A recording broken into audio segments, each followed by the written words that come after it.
పర్యావరణాన్ని రక్షించుకునే విషయంలో నేడు మానవుడు పూర్తిగా విఫలమయ్యాడు. మానవుడు భూగోళాన్ని అనేక విధాలుగా నాశనం చేస్తున్నాడు. అందులో ఒకటి ప్లాస్టిక్ వాడకం. మనం సాధారణంగా భావించే ప్లాస్టిక్ వాడకం వల్ల ఎంత నష్టం సంభవిస్తుందో ఇప్పుడు చూద్దాం. కొన్ని నిమిషాలు లేదా గంటల పాటు మనం వాడే ప్లాస్టిక్ బ్యాగులు క్షీణించటానికి సుమారు 100 సంవత్సరాలు పడుతుందని అంచనా. ప్లాస్టిక్తో తయారైన బాటిల్స్, బ్యాగులు, వివిధ పదార్థాలు నిల్వ చేసుకోవటానికి వాడే డబ్బాలు ఒకటేమిటి, ఎన్నో విధాలుగా మన జీవితంలో ప్లాస్టిక్ని విచ్చలవిడిగా వాడుతూనే ఉన్నాం. మనం వాడే ప్లాస్టిక్ ఉత్పత్తులలో అధిక శాతం ఉపరితల నీటిలో చేరి సముద్రాలలో కలుస్తున్నాయి. సముద్రంలో ఉండే జీవులు వీటిని ఆహారమని భ్రమపడి తింటున్నాయి. ఫలితంగా మృత్యువాత పడుతున్నాయి. మానవుడు తినగా మిగిలిన ఆహారాన్ని ప్లాస్టిక్ బ్యాగుల్లో చుట్టి పారవేయటం వలన పశువులు అవి తిని తీవ్ర అనారోగ్యానికి గురవుతున్నాయి. పారవేసిన ప్లాస్టిక్ కవర్లు, ఇతర ప్లాస్టిక్ వ్యర్థాల వలన డ్రైనేజీలు బ్లాక్ అవ్వటమే కాక వివిధ సమస్యలను సృష్టిస్తున్నాయి. పర్యవసానంగా భూగోళానికి, మానవ జాతికి, ముఖ్యంగా భావితరాల వారికి ఎంత నష్టం సంభవిస్తుందో ఒక్కసారి ఆలోచించండి.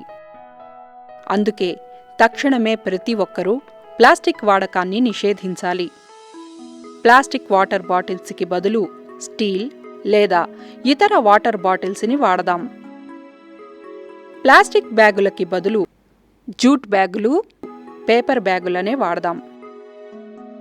వస్తువులను నిల్వ చేసుకోవటానికి ప్లాస్టిక్కి బదులు స్టీల్, గాజు, పింగాణి లేదా మట్టి వస్తువులనే వాడదాం. పర్యావరణాన్ని కాపాడుకోవటానికి మన వంతు కృషి చేద్దాం. ఇందులో భాగంగా తెలంగాణ రాష్ట్ర గ్రామీణాభివృద్ధి సంస్థ ప్లాస్టిక్ వాడకాన్ని నిషేధించింది. తప్పనిసరి పరిస్థితుల్లో సంస్థ ఆవరణలోకి ప్లాస్టిక్ బ్యాగులను తెచ్చినట్లయితే వాటిని సెక్యూరిటీ వద్దే ఉంచి లోనికి రావలసిందిగా ఆదేశించింది. అదేవిధంగా డిస్పోజబుల్ గ్లాసులకి బదులుగా సెరామిక్ కప్పులు, మట్టి టీ కప్పులని వాడుతోంది. ఇంకా స్టీల్ ప్లేట్లు, స్టీల్ గ్లాసులు, గాజు గ్లాసులనే వాడుతోంది. క్యాంపస్ వ్యర్థాలను వేయటానికి సంస్థలోనే జీహెచ్ఎంసీ వారి చెత్త కుండీలను ఏర్పాటు చేసింది. క్యాంపస్లో, తరగతి గదుల్లో ప్లాస్టిక్ బాటిల్స్కి బదులుగా ప్రత్యామ్నాయ పద్ధతులు ప్రవేశపెట్టింది. హాస్టల్స్లో కూడా ప్రత్యామ్నాయ పద్ధతులను ప్రవేశపెట్టింది. గతంలో వృధాగా పడి ఉన్న ప్లాస్టిక్ బాటిల్స్తో విశ్రాంతి మందిరాన్ని నిర్మించింది. రండి, మనం కూడా స్వచ్ఛతలో పాలు పంచుకుందాం, ప్లాస్టిక్ని నిషేధిద్దాం, స్వచ్ఛ భారత్ను నిర్మించటానికి తోడ్పడదాం.